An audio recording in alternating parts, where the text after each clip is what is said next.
Welcome to American Education FM, everybody. I'm Dr. Sean Brooks. Welcome back, everybody. All right, I don't think this is necessarily going to be the lengthy episode that the last one was, but I have a great deal to go over here. Just a couple of Gavin Newsom related things first. Then I want to jump into education, per usual. Got a couple of stories there, and even one from the past that is certainly worth bringing up, which is not a good story at all, but certainly a story of an individual who's wide awake during arguably one of the worst times in history, in particular when you're in the education field back in 2020. And then I've got some jab-related things as well, and I want to talk a little bit about October 4th and some other things that I've learned, and I want to play maybe a little audio from Dr. Lee Merritt, and we'll see if I get to that. But anyway, I want to start with this. Out in California, we know that Gavin Newsom and the legislature out there, of course, have always been trying to drive a wedge between parents and their own children, because government thinks, of course, that they are the best parent.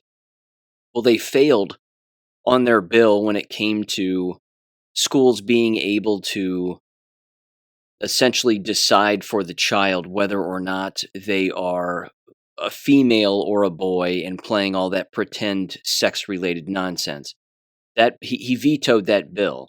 Unfortunately, he came back with a couple of other bills that he allowed to take place, one of which had to do with forcing multi-gender bathrooms, essentially, in all schools.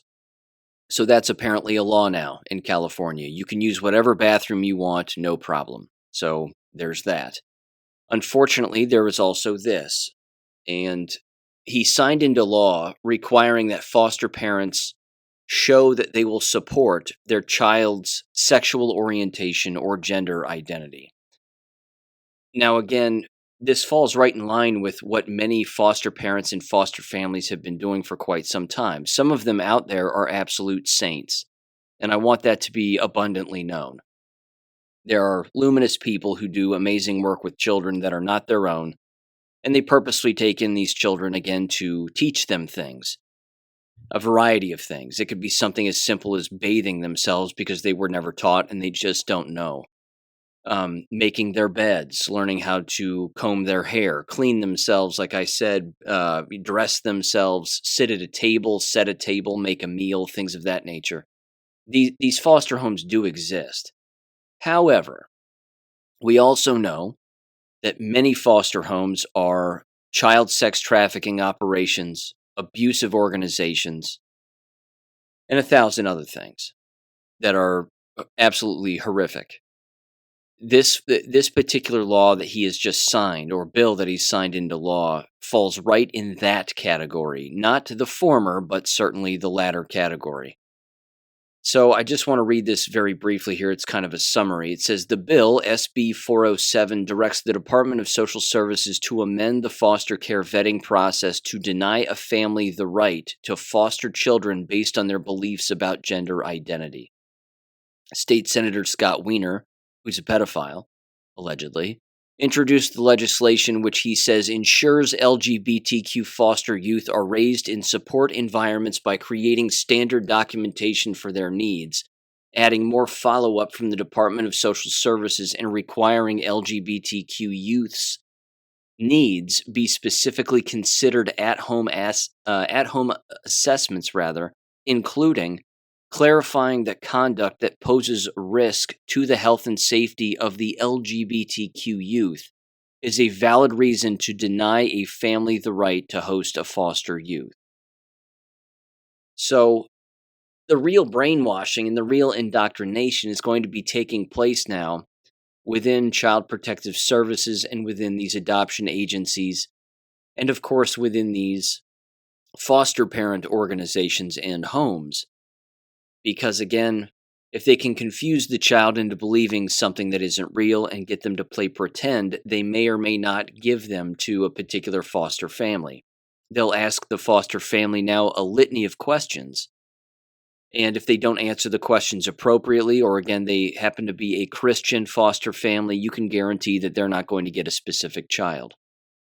Now, going back very quickly to the law that was not signed, or the bill that wasn't signed into law, that would have, of course, allowed the school system itself to essentially rip a child out of a family or call child protective services against parents and have that child ripped out if that child wants to play pretend with their genitals. If given the fact that that hasn't happened, it doesn't mean that the school district itself isn't going to have input in this process. School districts in California will have input still, and they'll still be allowed, again, to help fill out some of this paperwork because, again, if the child is attending school, then the school legally has to provide some kind of a background regarding the child's behavior, their grades, again, what they do on a day in and day out basis within the school environment. And that right there is where that kind of information is still going to be revealed and it's going to be sought after. Because, again, all of these people are Satanists and they're all disgusting and they're trying to destroy children as much as humanly possible. So, again, if you needed another green flag to get out of school, in particular in the state of California, I would hope that that would certainly be it. That these particular moves that California has recently made are certainly in that vein that need to be considered. And yeah, I mean, you need to get out. It pretty much goes without saying. Okay. As far as Gavin Newsom is concerned, this came across my radar here. I'm very familiar with the guy by the name of Greg Rabini. I came across Greg Rabini's work a while back dealing with, I think, the Russia hoax, if I'm not mistaken. And in fact, it had a lot to do with the coup that was taking place regarding James Comey and his whereabouts and his travels when Donald Trump was attempting to run for president and then became president and all of that stuff. That's where Greg Rabini seemed to make a lot of his bones. Wrote a couple of books, followed me on Gab. I read his posts online. Bright guy. But he put this out on Twitter or wherever he put it out, and this is being forwarded from a James Bradley. I put this up on my Gab page. You can check it out yourself, but I just wanted to read this because it's plausible and certainly interesting. It says the following. It says, political author Greg Rabini has reported inside info that Kamala will be forced to resign as vice president and sent to the Senate to replace Dianne Feinstein. Then Gavin Newsom will be subbed in as the vice president. Now, again, I don't know if that can happen legally. I don't know if you can actually do that. I don't know if you can just pluck someone to be the vice president when the current vice president decides to resign from that position and just become a senator again.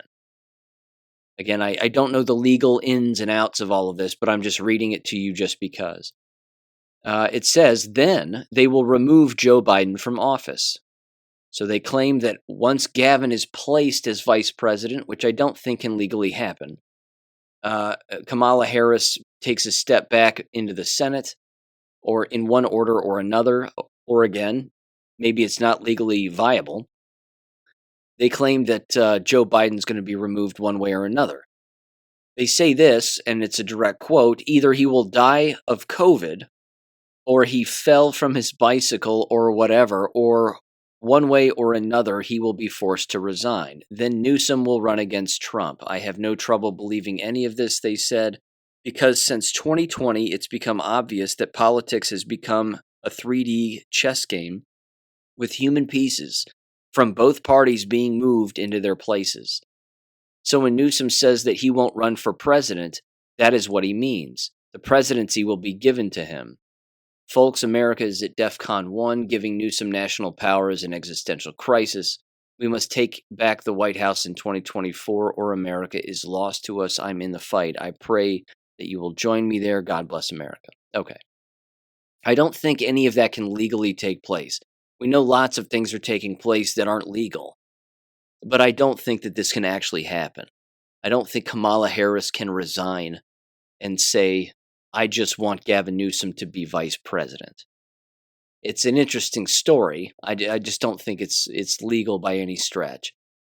Now, on top of all of that, to be honest, I really do tend to believe Donald Trump when he says, "I'm coming back sooner than you think." And he said it on multiple occasions. He says, I'm coming back one way or another, sooner than you might think or sooner than you might want." However he's phrased it. And I'm sure he's phrased it a couple of different ways, but with everything that's happening and with the cards that are being forced on the enemy to be played in a particular order, it's pretty evident that there are good guys in control of a great deal of what's going on because they're throwing particular imagery at people that stimulates them a particular way. In fact, almost everything that's being thrown out there right this minute, although it's happening consistently, but one of the things that's happened just this week within the last day or so, certainly within the last 7 days, is a certain level of hypocrisy, I think, that has to be highlighted because this is it's too obvious. I'll just put it that way. It's just too obvious. So let me start with this very quickly. You recall in the last episode, I brought up the Maria Abramovic, whatever you want to call that, Ukrainian spokesperson or ambassador to Ukraine when it comes to K-12 schools and children. Okay. Everybody knows she's a practicing Satanist. Everybody knows this. The imagery is out there. The pictures are out there, the whole thing. Why would that take place? Because back in the day, during the Pizzagate, spirit cooking, Satanism, child trafficking, child slavery, child sacrifice investigations that were taking place big time during the Q drops, certainly. Yes, they happened way before the Q drops ever took place, but they happened big time during the Q drops. When all of that happened, the homework that anonymous individuals, myself included, and countless others were diving down numerous rabbit holes looking for what these people have done, the associations that these people have. And pictures started to come up on the internet and Instagram accounts and a number of other things that are very disturbing, including videos and a bunch of other things regarding specifically Maria Abramovic and her associations. So, given the fact that we have all that information, then and basically that's all out there now on the internet as a result of the digging that so many have done over the years, why all of a sudden would they bring her back into the limelight in a headline with an association to Zelensky and Ukraine and children and all of that, again, money that's been allegedly being sent to Ukraine? Why now? Because again, if a leftist or a normie were to look her up and say, well, who is this woman? What kinds of imagery are going to pop up? I mean, it would shock even a leftist, you would think. And I bet it has. Because again, what are two subjects that are now combined out of nowhere, but what are two subjects that leftists absolutely love and that they have been fundraising for, in particular, even the city council where I live. You heard me bring up in a previous episode that the city council where I live, in the town where I live, they are a sister city now or they have a sister city in Ukraine, allegedly, and they're claiming to raise money to give books to kids. So the two things that liberals love most right now are Ukraine and school. Well, now if you look those two things up at the same time, you come up with Maria Abramovic and all of the satanic pictures and the blood and, all of it. And I think this is a psychological operation, without a doubt. It has to be. There's even this particular post that I found on Reddit that made its way to another board that I follow, and I'm just going to read this, and here's what it says. Yeah, I think this is from Reddit. Yep, it is. Okay, so it says this. This individual wrote this on a particular thread. They said, quote, "I've been a liberal Democrat my whole life, but it's shit like this that has me stepping back. Not because putting her in that position is a liberal thing, quote unquote. It's because what I show people and I ask, what the F? I get sneered at or placated. Like suddenly I'm so conservative. I'm 48 and still listen to Gwar religiously. And I skip church a lot. So that conservative quote unquote horseshit is for the birds. This is why Satanism bothers me. What's the point? If it's all made up and you're doing it to be freaky, you're not being freaky, you're an asshole. If it's real, then you're actively saying to yourself, quote, okay, I know there is a higher power above all things. I know that there is good and evil and it's real. I'm going with evil, unquote. Then they said, dude, you don't get brownie points with the devil. You don't get the kick-ass condo in hell. So again, you must be some sort of asshole. How is an asshole going to help Ukraine and instead not push the world further along the path of World War III? I smell bad business in Ukraine, very bad business, unquote. Again, that's a Reddit post written by a leftist regarding the perceived placement of Maria Abramovic in Ukraine as being an ambassador of K-12 schools and children. It has to be a psyop. It has to be. And it's a psyop to wake people up. And it's a psyop to make the people who have been caring about Ukraine and caring about schools and donating money, it's designed to make them look foolish. And it's designed to quiet them down by, again, just throwing all of that factual information about her back in their faces, because when they do a basic internet search, that's what they're going to come across now. So, yeah. It was the Anons back in the day that did the homework on her. We were given prompts, of course, but the Anons did the homework. They flooded the internet with her, and the media, of course, was forced to write a bunch of pieces defending her, which is incredible. Conspiracy theorists call Maria Abramovic a Satanist, and that's not true. She's a performance artist, and all these other words that they use. So this has to be a psyop because it's too obvious. But it's obvious to us. We have to understand that it's obvious to us because we know how evil she is and her associations and how evil those associations and the people that she's around really are. And it's all over Twitter even too, which is fine. Because again, that's where the normies hang out. They hang out on Twitter. But if they're coming across it and people are throwing it into their chat feeds or throwing it into wherever they're seeing it, well, that's going to raise a few red flags in their minds. So again, I think it's a good thing. I think ultimately it's a good thing. And these psychological operations, again, are taking place with regularity on a constant basis. And sometimes it's difficult to figure out which one is and which one isn't. Which leads me to this now. There's this one. This, again, sort of popped up out of nowhere and was making the rounds the other day.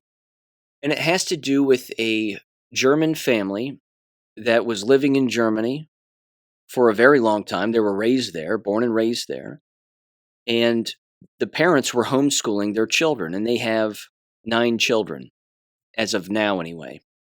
But they were homeschooling their children, and the German government doesn't allow for homeschooling, so they were seeking to fine the parents. So the parents legally emigrated over to the United States 15 years ago, and they've been living in Tennessee for 15 years. 2 of their children are now married to Americans. Nice-looking family. The father is a pianist, and he works, apparently, either as a professional musician or at a college, wherever it is. And I'll play the audio here from that because it's in the last war video also. But now they're being told by the Department of Justice in America that they have to go back to Germany because they weren't allowed to legally leave, even though they did, but they have to pay fines for, I don't know, they have to pay fines to the German government, or the German government is claiming that they have to come back because they were being fined, whatever it is. So the entire story is clearly awful, but it does beg the question again, is this another psychological operation to show the hypocrisy of our immigration system? That this family that is producing and working hard and being law-abiding are being forced to leave, and in particular, given the fact that they're homeschooling. And now Our southern border and other borders are being invaded by individuals who can't speak English and don't belong here. That is allowed, but what this German family has done is not. I think, again, this is a psy-op to attack homeschoolers, to wake people up to homeschooling to some extent. I'm not saying it's not real. I don't know one way or another. I think the Maria Abramovic thing is more of a psy-op than this, but if this is a psy-op, this is a good one too, because you're hitting two birds with one stone on this also. You're waking up people to the importance of homeschooling in America and homeschooling around the world, and at the exact same time, you're shining a light on the hypocrisy of the immigration battle and the invasion that's taking place. So give this audio a listen about the story, and then I'll read a few more specifics about it in just a second. So here it is in 3, 2, 1.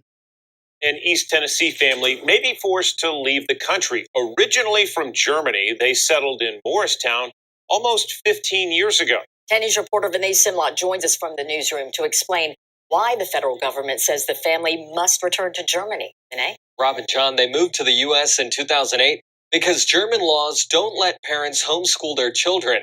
Uwe Romaika says the schools in Germany were teaching an anti-Christian sentiment. On the keys, Uwe Romaika knows what's next. He's mastered the notes, practiced the songs. For everything where a piano is needed, that's what I'm doing. The piano player at Carson Newman has a family of 7 children. We started homeschooling our children 2006. Their future is uncertain. Looks quite impossible. Uwe says the German government fined him and his wife for homeschooling their children. They fled to Morristown in 2008 seeking asylum. Their argument was, we've got a well-founded fear of persecution by Germany because we're in this particular social category of homeschoolers. Kevin Bowden and the Homeschool Legal Defense Association helped the Romaikas fight in court.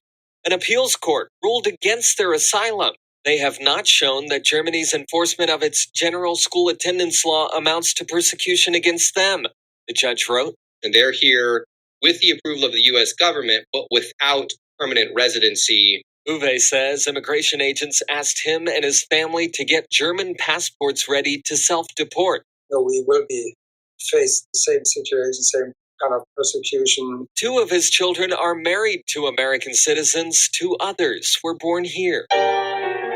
He says the hardest part is not knowing what's next. We don't have any place to live there. I don't have any work to provide for my family over there. Now, the Romaikas have stayed here since that ruling through an understanding with ICE. They're required to check in with immigration agents every 6 months to a year. Now they say they're working with their attorneys to figure out what's next. Now, there's a lot here, okay? There's a lot to break down here. And, of course, they're coming after them allegedly because they're Christians. So there's that element also. I have to mention this first before I get into it. I came across a document the other day on Telegram, and I want to say it was on Lynn Wood's Telegram, although it could have been another one. Either way, I downloaded the document, started reading through it. It's pretty incredible. And it's called The Court System and Freemasonry. I've put this document up on my website. It's about a 50-page PDF. It's under the Government Documents tab, and it's document number 20. I highly recommend taking a look at it. It's a nice education on Freemasonry. And then, of course, they get into what Freemasons do in the judiciary and in law enforcement, but specifically within the judiciary, and the moves that they make to protect one another. Because remember, if they're all Masons, they all have to back each other's play no matter what. And they do that because that's what higher level Masons do. Lower level Masons, of course, tend to do the same thing, but they don't know what they're doing at the low level. They think that they're a charitable organization. They just, I don't know, like dressing up like gay chefs for some reason. But either way, that document exists on my website, and I highly recommend checking it out. So that could certainly be a play here, and I think that it is. Now let's run under the assumption that this is real, okay? That this entire thing is not a psy-op, but actually a real thing. On the Homeschooling Legal Defense Association's website, which I will link in the description below, and I put it up on Gab also, there's a petition that you can sign regarding supporting this family, and they ask again for your name, address, email, city, state, and zip code. I signed the petition. I don't know what the petition would do necessarily. As of right now, I should say it has 36,687 people who have signed it, and it says that their goal is 100,000 people. Either way, this is awful, to say the least. And when government, of course, is reaching into a family environment to destroy the family, you should know exactly who your enemy is. And it doesn't have to be your family. It can be anybody's family. So if they end up going back to Germany, I think it goes without saying that they should stay together as a family, live together as a family wherever they have to in order to make ends meet and survive. And they just need to survive.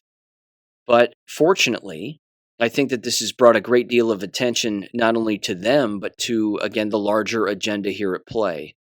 And hopefully they get the financial aid and even the legal aid that they need so that they don't find their way to Germany and just immediately become homeless.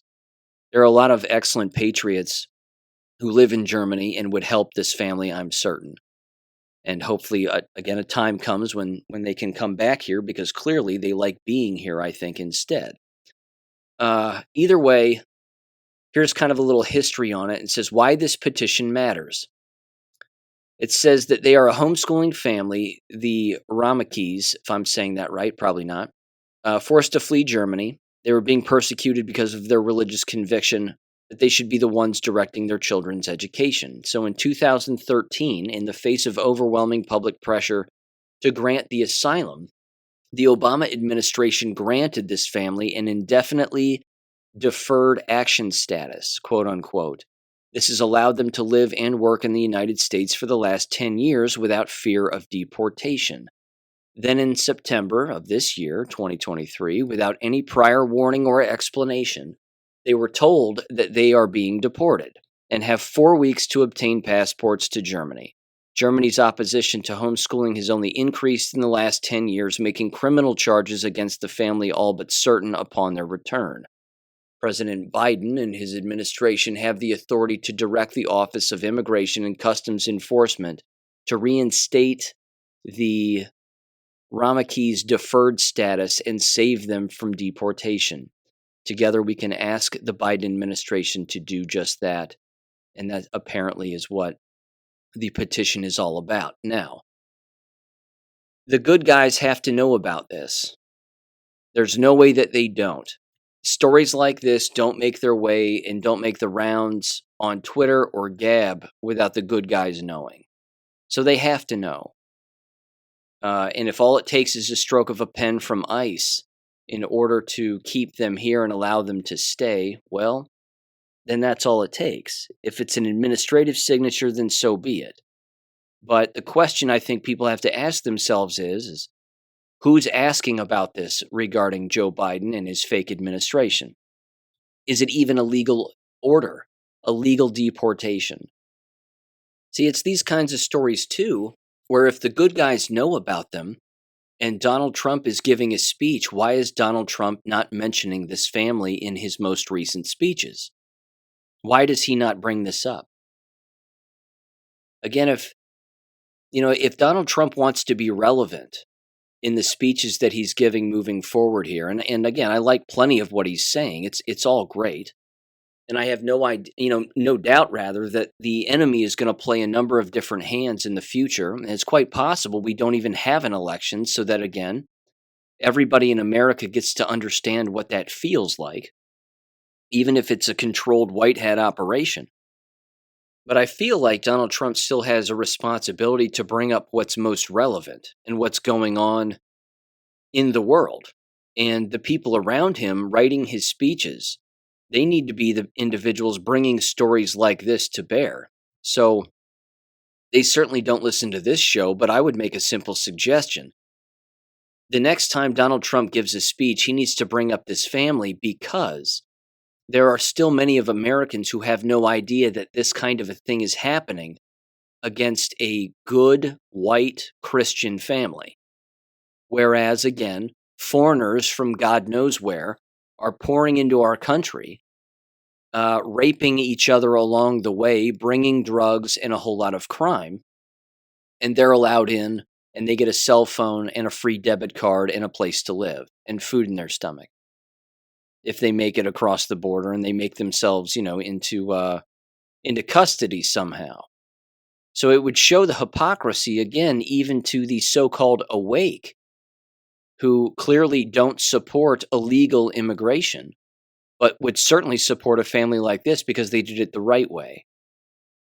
So, I don't know. I just think that Donald Trump has a responsibility, and so, of course, does everyone else, to bring this to the forefront so that it doesn't get swept under the rug. Again, it begs the question, and I don't like any of these people. I want to make that abundantly clear, but the individuals, again, in the so-called press room, like the Peter Duceys of the world, and frankly, anybody, they're not going to bring this up because, again, they're a Christian white family.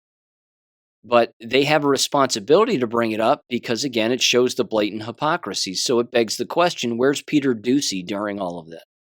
Why isn't Peter Ducey bringing this up to, old mophead Corinne Jean-Pierre? I mean, bring it up to her. Is the Biden administration aware of this family and how they're being deported, because of a law that they've allegedly broken in Germany when, in fact, they really didn't break a law? They just left because they didn't want to pay fines for homeschooling their children, so they went to a country where homeschooling your children is not a crime. That's not against the law, and they came here legally. And again, Obama's administration was the one who signed the order. Now, his administration wasn't real either. He wasn't born in the United States either. But the point is that the hypocrisy with this story alone needs to be focused on and brought up by more individuals. And again, if Peter Ducey's not going to do it, and let's face it, he probably won't, Donald Trump has a responsibility to bring this up. He has to bring this up. If for no other reason, then be selfish and bring it up for the fact that it shows the hypocrisy of the entire immigration system. This is proof that it's broken. I mean, we have the proof. We don't need this horrific story of this innocent family allegedly being deported. But even so, it's certainly worth bringing up. And I wish that the people around him would pay more attention to Gab as a social media outlet, because if you really want to know what's really going on in the world, you have to be on Gab. And then, of course, Donald Trump could work Gab-related stories, or stories that find their way to Gab anyway, into his speeches, and he would sound more relevant about what's really going on, certainly from individuals who are on the ground level paying attention to this kind of stuff. That's my 2 cents, but anyway, that's my take on the whole thing. So I don't know if the petition's going to do anything. I signed it. That's about it. Just pray for him. And again, I'm assuming it's not a psychological operation. I'm assuming it's real. But if it is a psy-op, it's one hell of a psy-op, isn't it? I mean, it's a multi-pronged psy-op. Christians, whites, homeschooling, immigration, all wrapped into one package right there. That's going to piss off a lot of people. Pisses me off if it's real. But there you go. Okay. Moving on, I wanted to mention this too. I brought this story up a while ago. This has been making the rounds, and Cicely brought this to my attention. The two black teenagers who beat a white guy to death in the parking lot of old LeBron James's I Can school in Akron, they were on trial, but they weren't on trial for murder, which is what they should have been on trial for because they murdered this kid. But instead, the charges were dropped down to involuntary manslaughter, and they were found not guilty of involuntary manslaughter, and they were found instead guilty of assault. They killed this kid. They jumped him, broke his neck, stepped on his head, knocked him to the ground, and there you have it. It's murder. Now, it goes without saying, but let's reverse the roles here, okay? We know that if the shoe was on the other foot, and these were two white guys who beat a black guy to death, they would teenagers, I might add. If that was the case, they would have thrown the book at the white kid. He would have been charged with double homicide or double involuntary manslaughter, or certainly it would, I mean, let's face it, it would have been murder, but they would have thrown everything at him, death penalty, death row, whatever it may be. Not so in this case. So they beat Ethan Liming, if I'm saying that right, or Liming, to death outside of the school. He was 17 years old. This was back in June. And again, they've just been convicted of assault, and that's it. Well, assault is a felony, but it's not, it's not going to damage them necessarily in any way.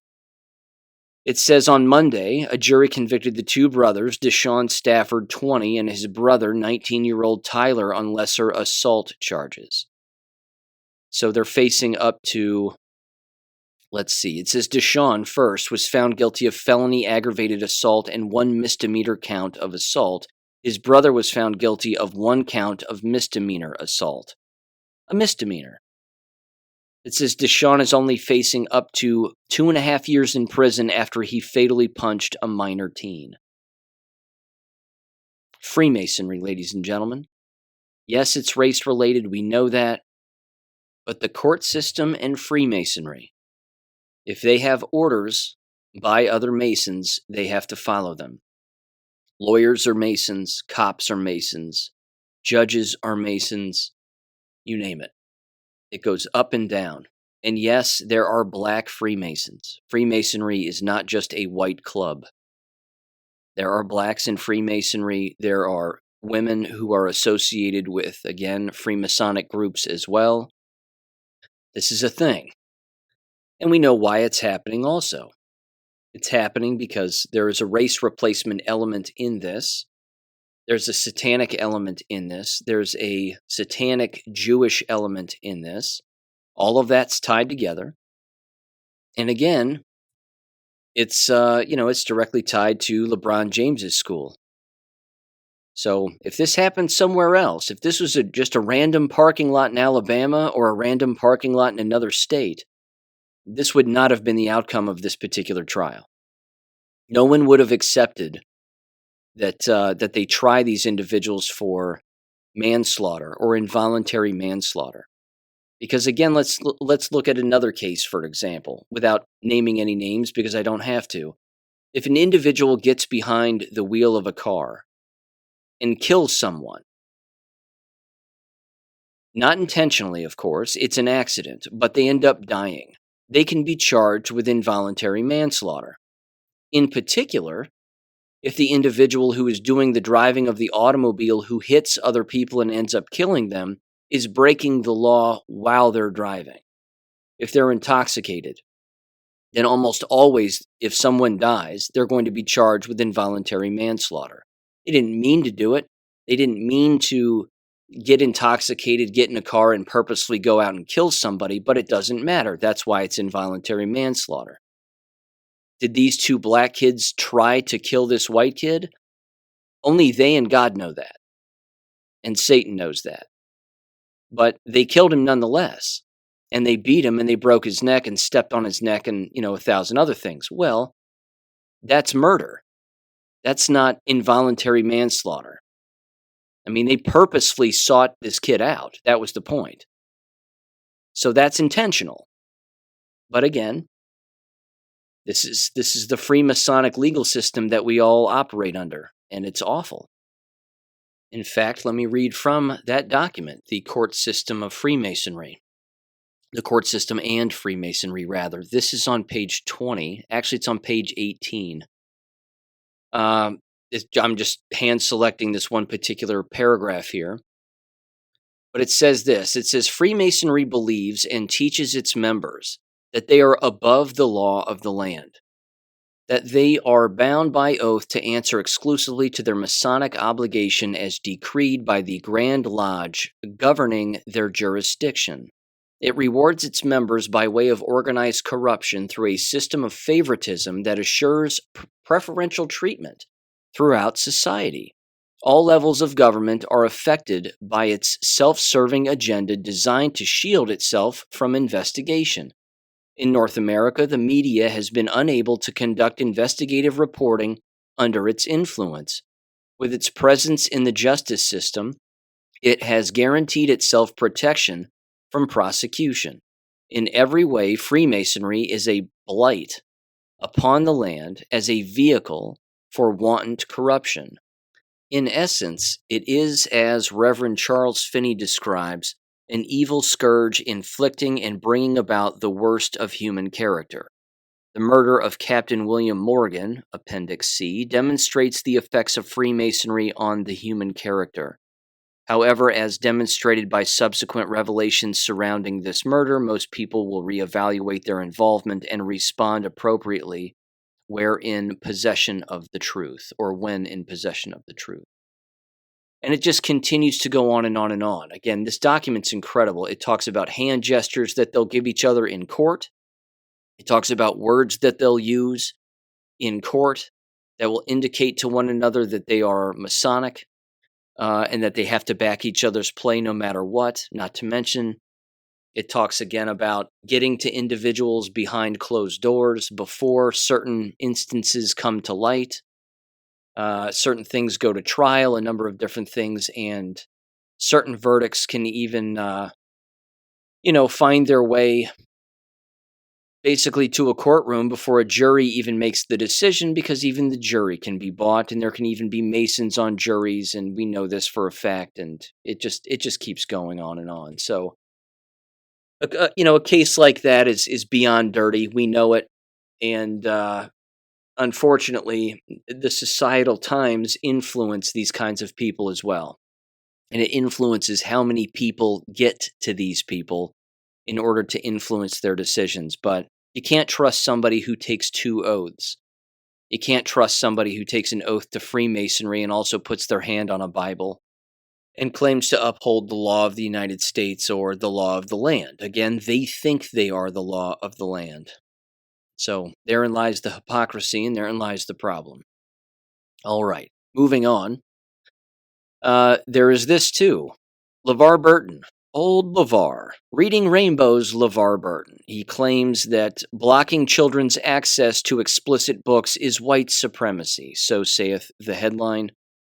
Basically, again, it's a bunch of Freemasonic Satanists in Hollywood who signed some MoveOn.org petition, all agreeing that, the removal of gay books and perverse books and the pornography that exists within American K-12 libraries, by taking it out, it just shows you're a white supremacy and you don't care about kids' rights and blah, blah, blah. He was just one of many. Bill Nye the Science Guy, Alyssa Milano, Andy Cohen, Ariana Grande, Chelsea Handler, Judd Apatow, Judy Blume, Mark Ruffalo, Zooey Deschanel, and Ron Perlman. What do a lot of them have in common? What do they have in common? What could it possibly be? Every single time, I'm afraid. Every single time. Okay. Moving on, I want to bring up this. This is from the past, and this right here, again, it ties in to a lot of what I've already brought up, but it goes back to 2020. The hell year of 2020, where the dividing line in society took place, and people went their separate ways, and rightfully so. This again was the gauntlet. This was the line in the sand, the year of 2020. I'm sure we all remember it. I remember it like it was yesterday. I want to mention this. This was a story that came up on the Teachers Quitting page on Telegram. I highly recommend following them over there. Good stuff. And this was interesting. It's sad, but this guy was based. This is a long story short, very quickly, before I get into some specifics. This was about a Dr. Mike Adams, who was a university professor at UNCW, the University of North Carolina, Wilmington. I've been on that campus. A cousin of mine graduated from that campus. Beautiful campus. But as you would expect, it's filled with whack jobs. And it's filled with whack job students, and, well, that's just the environment. But 2020 was really where, again, if you spoke out against Black Lives Matter, the lockdowns, and the COVID lie, people would start petitions about you and try to slander you and libel you and ruin you.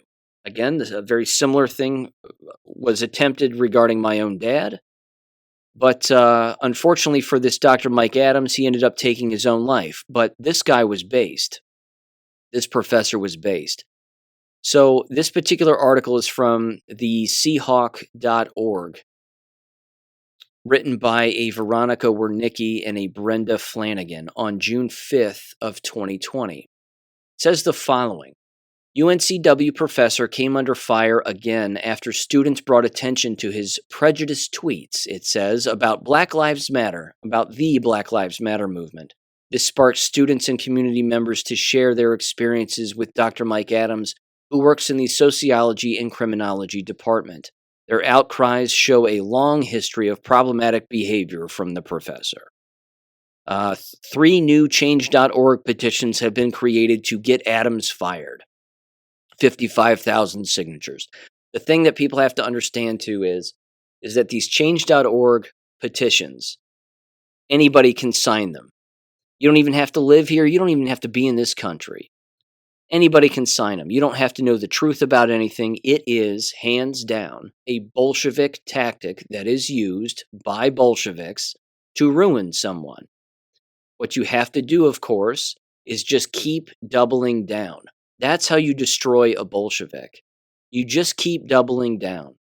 You just keep doing the thing that they don't expect you to do.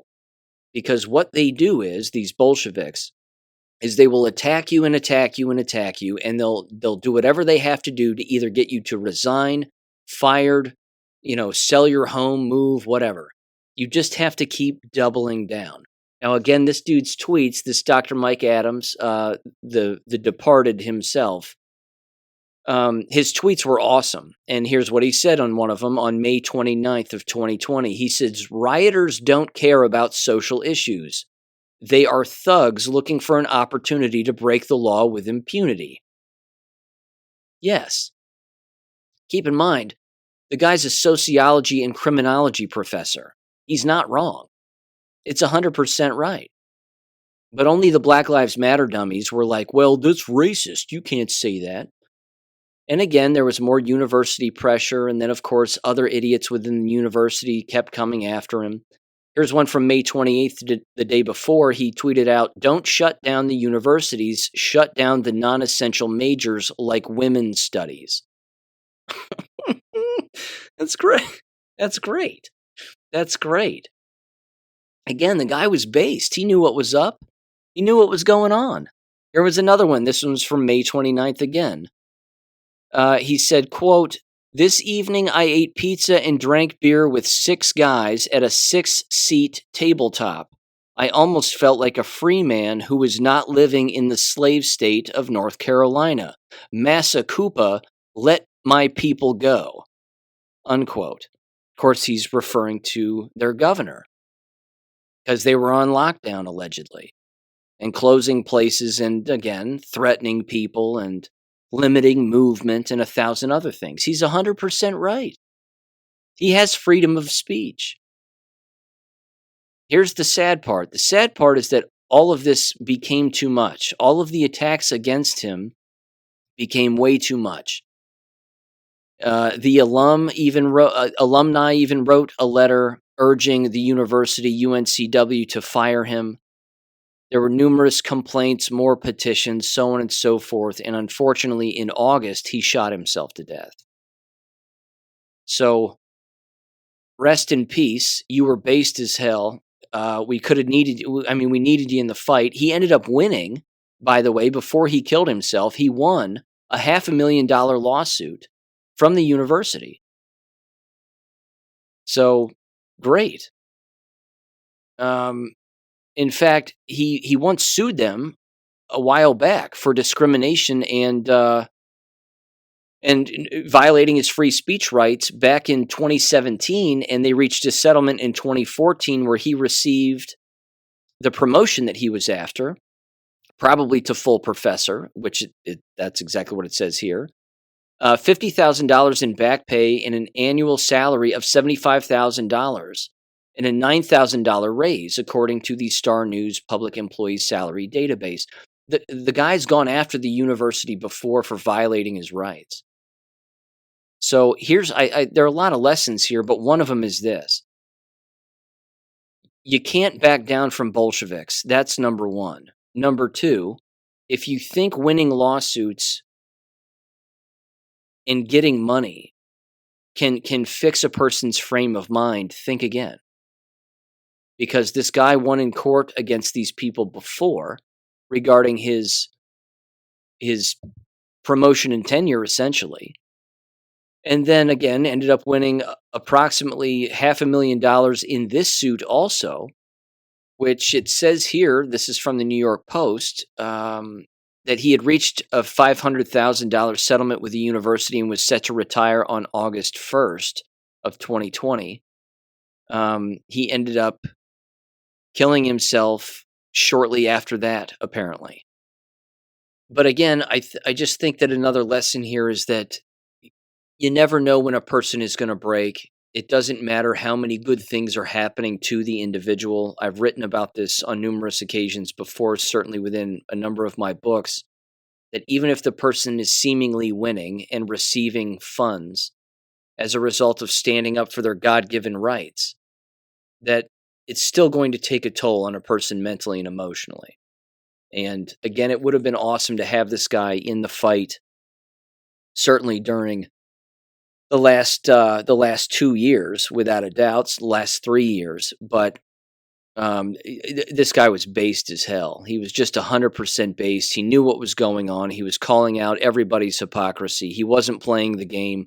This would have been a guy who wouldn't have taken the shots. He was awake. This guy was awake. But the mob got to him, and the mob wore him down, and that was it. So you never back down from a Bolshevik, because that's what they're expecting. That's how they win. They win by you backing down and by going back into a hole and not doing what you were doing.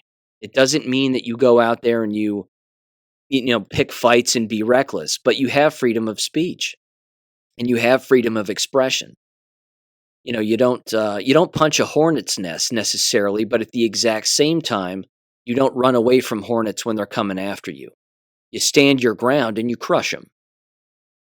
So it's just a difference in tactics, but again, ultimately and unfortunately, it wore down on him. But I wanted to revisit that story because that happened, and that is still happening, and things like that are still happening, which again is why the business is crumbling. Everybody knows that the education business, at least everybody who's awake, knows that it is a Bolshevik-run business. Doesn't matter if it's K-12, public, private, charter, Catholic, or the university and college level. It just doesn't matter. It's all Bolshevism. And it's becoming more and more that, which is why it has to cease to exist, and it can cease to exist with your lack of participation. Okay. Jab-related stuff. I've got a few things here. First of all, there is this. You've heard me speak about this one with regularity, and I love it. I love the fact that a research paper last month was written about this, and now this is finally starting to make the rounds. This is titled, and this is not the research article itself, but I will get to it in a second. This is titled, Long COVID Research Plagued by Flawed Methods, Say Experts. It says, overly broad definitions, a lack of appropriate or any comparison groups, among other things, in studies looking at the incidence, prevalence, and control of the condition epidemiology have distorted the risks, it says, say the researchers. This specifically has to do with the phrase long COVID. Now, you've listened to this show. You're smart people. Not because you listen to this show, you're just smart people on your own. But you know this. Long COVID doesn't exist. There's no such thing. It is quite literally a manufactured phrase to justify the presence of a permanently compromised immune system as a result of the shots. Ergo, it's AIDS. or VAIDS, whichever term you want to use or acronym you want to use. They're both the same theoretically, but you get the gist of it. Long COVID is an excuse that the normies use to justify why they keep getting sick after receiving the shots. Doctors use the phrase long COVID. The CDC has used the phrase long COVID.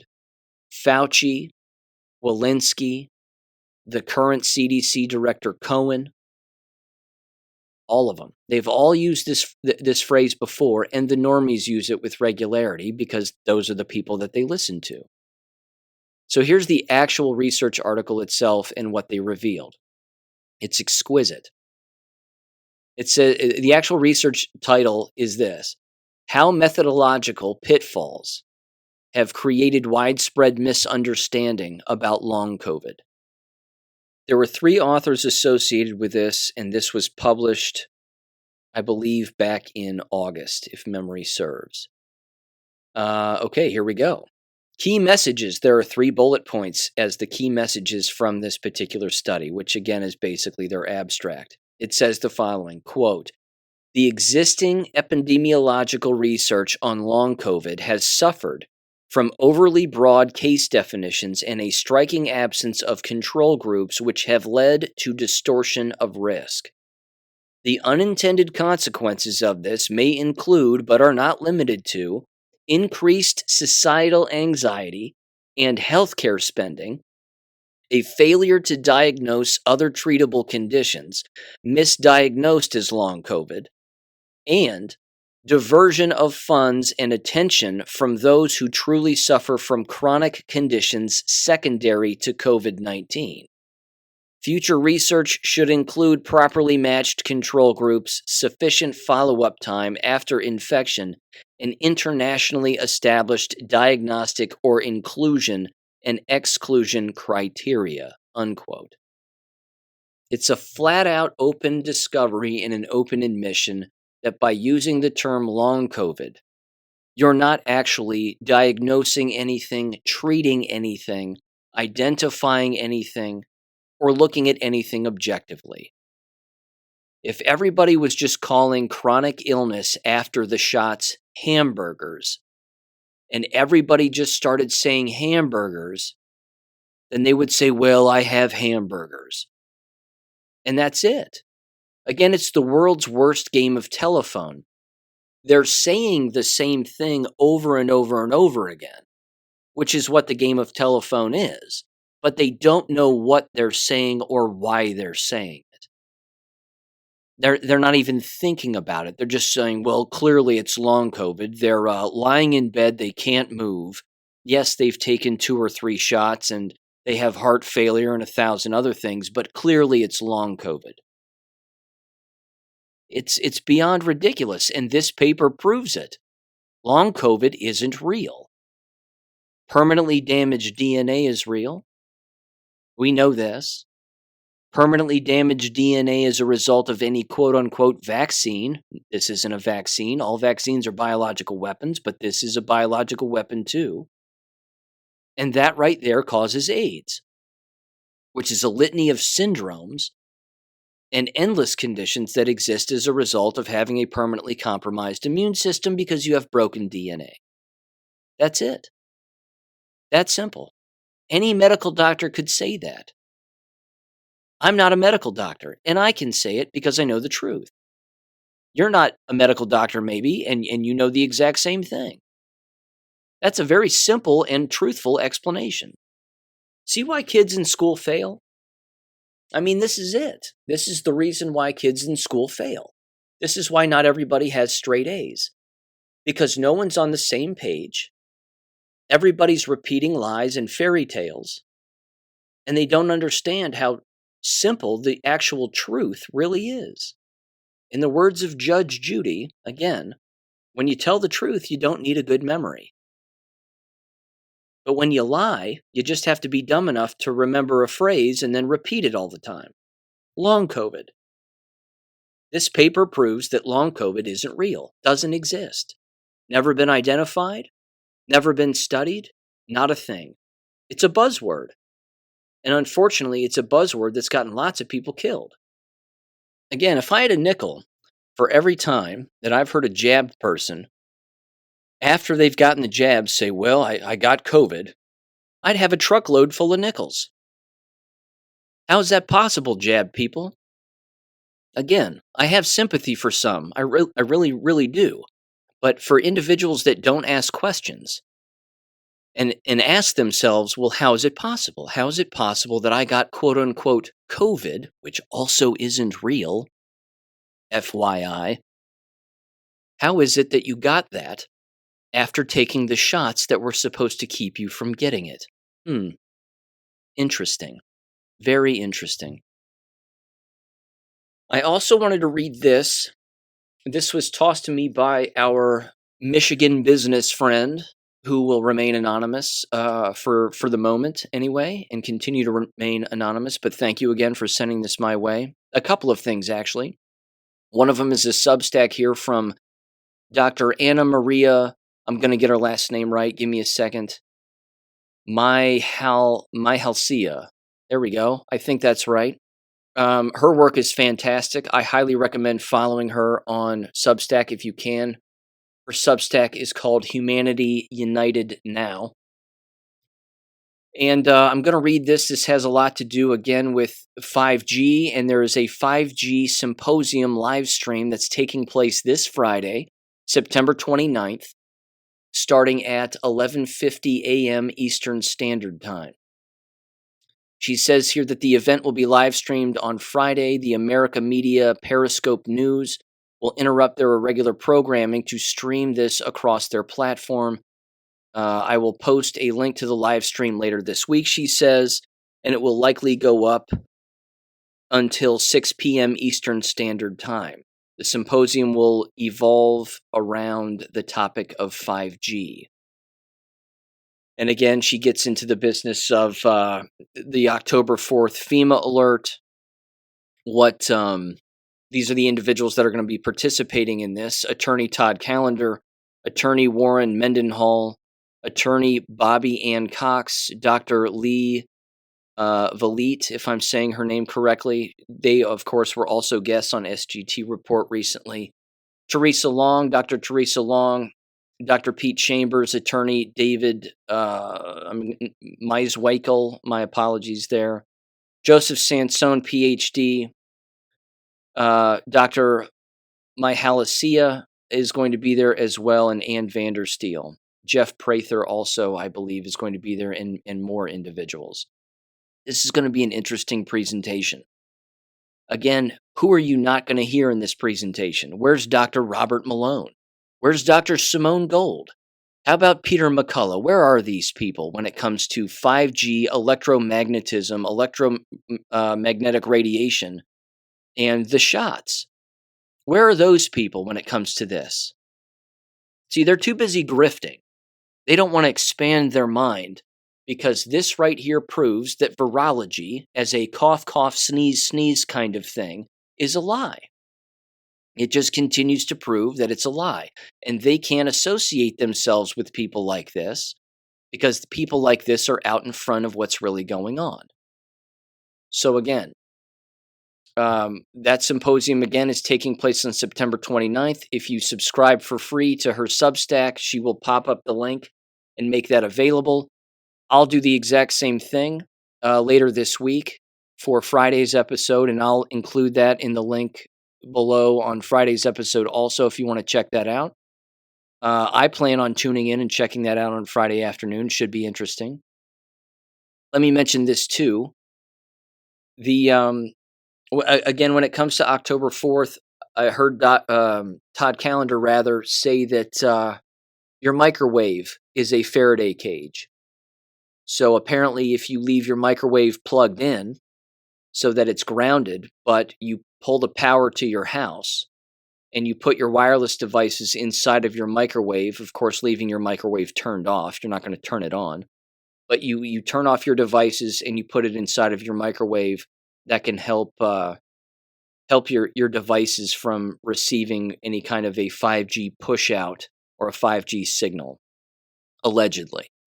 He did say, however, that doesn't always work, and even Faraday cages don't always work, because apparently people in the UK used some Faraday cages when their EBS alert came out, and it didn't necessarily work. The message still went to their devices also. I mean, I would say this. I know that there's a lot of panic around October 4th. I'm not panicked in the slightest, but we do know that such a widespread message, can hurt not just the jabbed, but also the unjabbed. And again, it begs the question, why are they doing it? They had a test of this system a while ago, but Mark Steele has openly laid out why they're doing it again. They're doing it to test their system to see how harmful it can be and how widespread it can be. So that should certainly be taken seriously. But again, let me play the audio here from Dr. Lee Merritt, and I agree with her. It's a great opportunity to just turn off your devices. Again, if you want to put them in a microwave or a Faraday cage, go for it. Certainly turn off your wireless router if you can. Definitely do that. Even if you go away for work for the day, kill the power and lock your doors, but just kill the power and unplug your wireless router and let that be that. But here's Dr. Lee Merritt talking about what she plans on doing. And yeah, I'll bounce in on the other end of it. So give this a listen. Now, lastly, I'm just going to bring up something that I put on Telegram. Now, I've been talking about optogenetics, and maybe I'll come and talk about that sometime. But optogenetics is being a hot topic in modern research, and they claim they've never done it on humans. But I cite the Travis Scott concert, which I think is an optogenetic hit. Basically, what they do is they can make a chemical called an opsin, and they can hybridize these opsins to do certain things. They can make them very specific, and they can put them in you, and then they can beam a wavelength on it, and it will cause things to happen. Okay, that's a very brief study, but they can do it with very, very precise spatial temporal precision, they call it. Very precise way. So they can start and stop cardiac arrhythmias, for example. That's what I think happened at the Travis Scott concert. They were all vaccinated young people. They walked through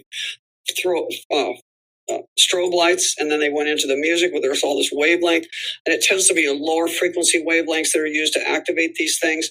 And something happened, and about 14 people dropped, and one person that survived it, that didn't just die, he said, it felt like when I was standing there, my heart just stopped. And that's what you would see in this kind of a hit. But in any case, they're talking about October 4th, an event. And this is, there's a group called TLS. I think it's the light system it stands for. And these are people that claim that they have infiltrated the whatever we want. I call them the Babylonian mafia. But the big guys, the big elite in the world that are running this show, and that they're trying to, through various techniques, turn the tide by getting them to do things in different ways and stopping things. Well, they're the ones that put this out through an intermediary. They said, you need to get this word out. And this is a guy on the internet. And he said, so he's just saying, he put it out. He's like, there's a new thing that came out today. I'll put that up. But he said that on October 4th at 2:22 p.m., they're going to do a theoretical test of the emergency broadcast system. Now, we've been hearing this for a while, so that part I can believe. And then they said, but what's really going to happen is they're going to blast this wavelength, and it's going to do something. They don't know, but they're concerned that it's going to do something bad. Now, I will say that in addition to optogenetics and the Travis Scott concert and all the things I've looked at, it's my opinion that while they've been waving their hand about mRNA and trying to distract us over here, this is the kind of thing they've really been doing. And that this is very easy to do and cheaper relative than all that fancy genetic manipulation to do mRNA technology. So I got to say, I think there's some juice behind this. And for me, and I will say this, look at all the Chinese people that were, there were several of these that you saw, and they were looking at their phone, and then the flash, you could see it flash on their face, and then they just slumped over in their chair. We didn't have any follow up on that, so who knows? And it's hard to know what's psy-op, but that's consistent. Again, these things, you can't just take one data point, but this looks consistent across the spectrum. We had it happen in Israel, in South Korea. Personally, I'm not going to take any chances. I'm going to take October 4th, and I'm going to take the afternoon off, and I'm just going to not be around any electronics. I'm going to shut down my house grid. and put my phone into a Faraday cage. I didn't say to do that before, but that's probably a good idea because they can activate it remotely whether you turn it off or not, unless you take the battery out. So I personally am going to do that. And then if it doesn't happen, they say the backup's on October the 11th, and I'll do it again then. And the worst case scenario, they're going to produce a zombie apocalypse. Think the Hutus and the Tutsis. I mean, they're going to create some behavioral change in people that took this vaccine or somehow have this microtech in their body. That would be the worst case scenario. And the best case scenario is nothing happens and we all get a nice day away from our electronics to commune with our families and nature. I think that's what I'm hoping for. So anyway, that's October 4th and October 11th. I would take it seriously. I would, it's cheap and easy to do. Now, the problem is if you're at certain work and you're certain jobs, and I don't know what to tell you, but I think the best thing you can do is try and be away of your cell phone. Who knows what else? TVs may do it, but if you're a policeman, you're on duty, and you've got to be on the radio. It's probably not going to be the radio, but I don't know. You guys probably know more about that than I do. Again, 5G is something, and 5G, 6G, however many Gs you want to go. This is something that we haven't really experienced as a society yet. Again, it was in 2020 when these towers really started to go up. I'm not saying they weren't going up before 2020, but they went up in mass in the spring and summer of 2020, and they just keep going up. And you've heard me mention with regularity, and I'll keep doing it because it really is the litmus test and the buoy in the water. In the town where I live, they threw up 6 of these bad boys, 20 feet tall, green posts, at major areas in the center of town for the most part, major intersections and where people congregate and where traffic sits. And the town's finance director, an employee of the city, probably triple jabbed, dropped over dead in the middle of town next to one of these towers. So that pretty much describes everything that she just said. Question I have is, without putting out a memo, how in the hell would anybody know that one of these things was taking place? Because again, FEMA put out this memo back in August. And that's when I first reported on it and brought it to everybody's attention here. So what's keeping them from just doing it whenever they want? I mean, theoretically, nothing.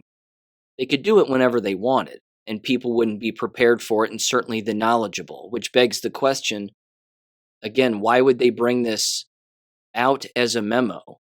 And why would they do this at all? Which Todd Callender's asked the same question. What's the point? If it's not for nefarious reasons, then why would they do this? Because it serves no purpose. Yes, cell phones have changed. Yes, they've become more electromagnetic radiated, so to speak, and they have more of that ability since the last time when they pulled this FEMA alert, this presidential alert, so to speak. But why else would they do it if it wasn't for a negative reason? I don't see it helping people. Is my whole point. But as I wrote in Substack, again, this is the deviation from the standard, so to speak. We're going to be able to see whether or not there are more sick people after the fact. And I think that it's likely, but who's to know? Who's to really know? So again, it's not a panic thing necessarily. It's just a vigilance thing. A person gets to be knowledgeable and vigilant and look at the landscape in war and make numerous determinations and then make sure that all your chess pieces are on the particular spots that they need to be on before the game starts. That's all. And then if there is no game, then there's no game. And if there is, well, then you know particular moves that you need to make. That's the definition of vigilance, and that's a good thing. That's always a good thing. So speaking of vigilance, let me wrap up with this actually. I received this email again from our business friend in Michigan. And they, of course, I've read some of these posts in the past, but they have friends in other states who are associated with insurance companies. One in particular in New York, who they emailed, and they ended up getting back to them, and they told them this. And this right here again has to do with insurance costs and why insurance costs are going up and what exactly is happening. So Here's what they emailed me. They said the following. We had a nice back and forth about the wasteful school spending, and they told me a bunch of stories regarding their kids when they were in school and how awful the wasteful spending was. And yeah, that it's beyond rampant. But here's what they said regarding insurance. They said, quote, I just got word from my insurance friend. Things are going to get really bad for all of us in the next 6 to 18 months as we gear up for Agenda 2030. As I mentioned previously, she explained that the state sets the insurance rates and each insurance company tacks on their makeup, so the insurance company has no control over the rates. All they control rather is their profit. The rates are regulated by the government. Anyways, my insurance agent friend, has officially confirmed that all states are increasing rates. What she is being told is that, apparently this is either a direct quote, but certainly broken down by the different kinds of insurance. It says car insurance rates. You will find this exceptionally interesting. They said the following here. Accidents are rapidly increasing. The accidents are triggering an increase in medical claims. The insurance companies are seeing a huge uptick in medical coverage claims. Inflation in the medical industry, in addition to increased claims, equals you have to charge more. And then they said, why do you suppose people are in vehicles and in vehicles are getting in record-breaking numbers of accidents and also need record-breaking medical care? I think they certainly know, and we do too. Let's see. They said also, did you know that insurance on electric vehicles is around 30% more than a gas vehicle? The reason is they cost more to repair. The parts are harder to get, and they are, quote, technically complex, quote unquote, and therefore you have to bring it to the dealer who specializes in EV for repairs, and they also tend to get more in accidents. By the end of the year, car insurance will have had its biggest rate hike in almost 50 years, they said. Then they said home insurance increase. Climate change. Houses are being destroyed by floods, fires, and hail, when in reality it's geoengineering, smart meters, and solar panels that are doing it. Inflation means higher cost for parts to repair. Then they said health insurance and life insurance, record-breaking medical claims and deaths associated with both. And then they said business insurance as a result of inflation. She said everyone needs to pay close attention to their bills, especially if they have payments. If you have your payments auto-withdrawn, in addition to paperless billing. These two things combined make it very easy for companies to slowly creep up the rates and nobody even knows. She suggests logging into your account and pulling up a bill from 2019 and then use that to compare to your current bill, as well as the bill that you're going to receive in December and in 2024, unquote. 100% right. They're 100% right. If you have a population decline, as I said in the last episode, it's basic economics, it's basic business. And I'm not an expert in either, but I do know this. If you have a business that is dependent on a population increasing and that population is decreasing and using that insurance more on the way out, so to speak, then those insurance costs for those of us who are still alive and everybody else who's still alive is going to increase, jabbed or unjabbed. That's why everything is going up, because the population is declining. And it's being used, these insurances are being used more because people are injured from what? What's the thing that 60 to 70 or more % people took that's causing the injury? I think we know. Ladies and gentlemen, thank you for listening. I will have more updates on Friday. Stay tuned for that. And with that said, have a good one. Catch you on Friday. Peace. Thank you for listening to American Education FM. Make sure and check out AmericanEducationFM.com for more information. Take care and God bless.